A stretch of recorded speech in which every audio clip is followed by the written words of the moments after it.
Hey, Head Coach Tom Preston here from Full Circle Coaching Consulting, helping you become more so you can do more and then have more of what your heart desires. So out here in the wilderness, going out for a hike, and I can tell you I'm really enjoying it. It's a little bit fresh out here, to be honest, but enjoying it. And I was reflecting on why people come to see a healthcare provider of any form, right? What is it that drives them? Most people think it's the headaches, the back pain, the hemorrhoids, the whatever, right? And I'm here to tell you in this video that that is not the reason why, okay? There's a very important reason, and if I couldn't be out here today doing what I love to do, it would be part of the reason why I would see a healthcare provider. But what's the connection between symptoms and that? Stay with me to the end of this video. I'm going to share the secrets with you. Well, finally got settled here back at the office, gang. It was a nice, enjoyable walk out there. And as I was saying, when I was out on my walk, there's a lot of reasons why people are taught or told at university why people come in to see a healthcare provider. Why people come in to see you, doc, okay? And we've been told to bill of goods that it's because of the symptoms. It's because of the aches and the pains and the hemorrhoids and the cancer and the whatever it is that is the symptom. And I'm here to tell you that that is absolutely, categorically wrong. Okay? And I want you to understand why. And then I'm going to role play this whole thing with you. So you're going to want to stay with me until the end of this video, because this little piece, this little gem has absolutely changed my practice and has changed the practice of hundreds and hundreds and hundreds of the clients that we've served here at Full Circle. So let me give you some context so that you can understand this piece, right? Because again, the bill of goods that we were sold at university was it all had to do with the pain. And we want to focus on the pain. Well, here's a couple things about pain. Pain is extremely subjective. There are cultural biases. There are differences between different people relative to their upbringings, relative to their genetics, relative to all kinds of different variables. And I have seen people that have had like just a little bump on their toe and they act like they're dying. And I've seen, stoic, particularly men, but there are stoic women as well that are just like practically dying. And they'll tell you, yeah, I'm good, right? So how people feel is not a good indicator of how healthy they are. And again, let's go into this from another perspective, right? If you're focusing on the function of the person, particularly the function of the nervous system, depends who you read, but approximately 10% of nervous system fibers are based upon C fibers or nociceptive fibers are pain fibers.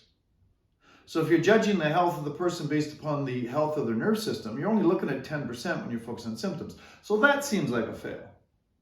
And let's look at some other pieces of data here, okay? Do you remember the professional Olympic figure skater that dropped dead literally at the Olympics several years ago because he didn't have any pain in the morning when he woke up, but he dropped dead because there's no mechanism within the artery walls to tell you whether your arteries are wide open or, partially occluded.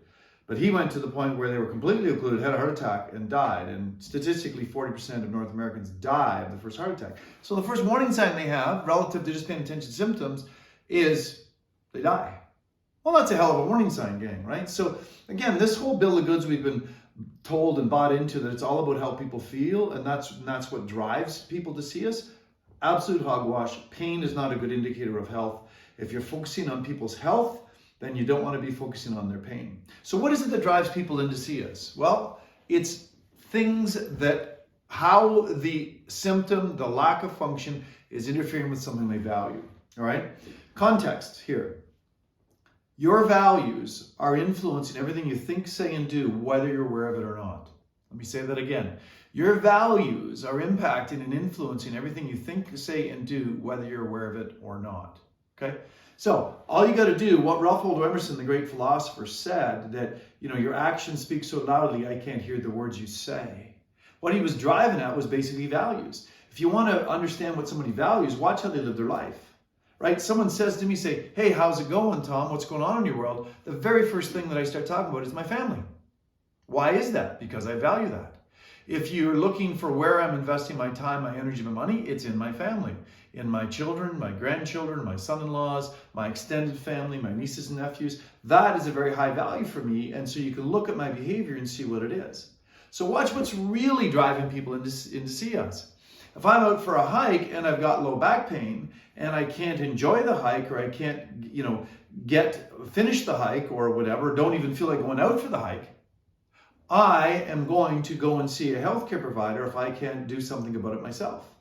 Because it's now that thing that I value, going for the hike, is interfering with, right? This pain is interfering with that thing that I value, so I'm going to go and do something with it. How many times, docs, have you had somebody come in and say, so tell me how long this has been going on? And they tell you months or years or decades. So again, if it was just the pain, they wouldn't wait months or weeks or years or whatever, right? They would be in as soon as the pain started.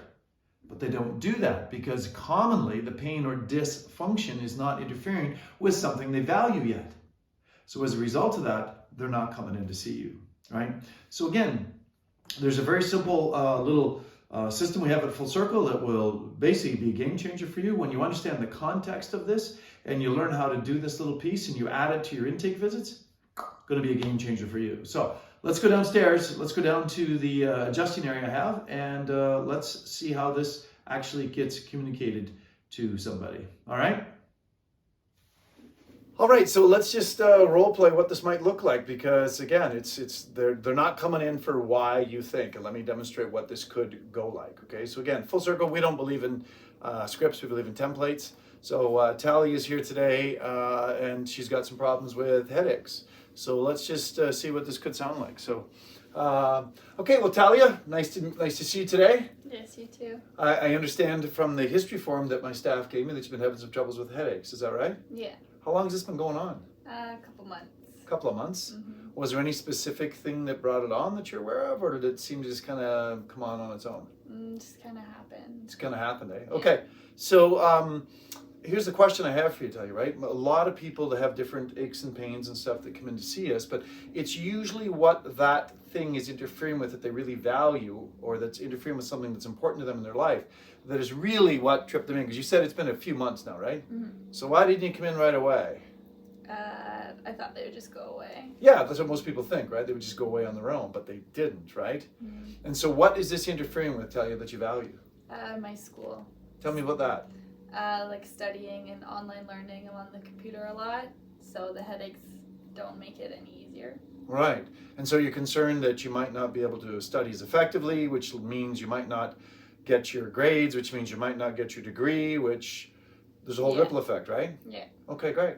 Well, so what we're going to do is we're going to focus on helping you get back to your studies and not have to stress about those things. That's the thing that's the most important to me today, because I think that's what's most important to you, correct? Yeah. Okay, great. So that's really what it is. It's really simple, you guys, right? It's just asking the question, positioning it in a way so that they understand that you care about how they feel and so on, but that's really not your focus. Your focus is what it is that she values, which is getting her back to her studies without headaches so that she can get her degree, get on with her life, right? So relatively straightforward, and hopefully that'll give you some tips about how you can build that into your practice. Damn, Tal, who said it was a good idea to start a video out here in the cold? Damn, it's fresh out here. All right.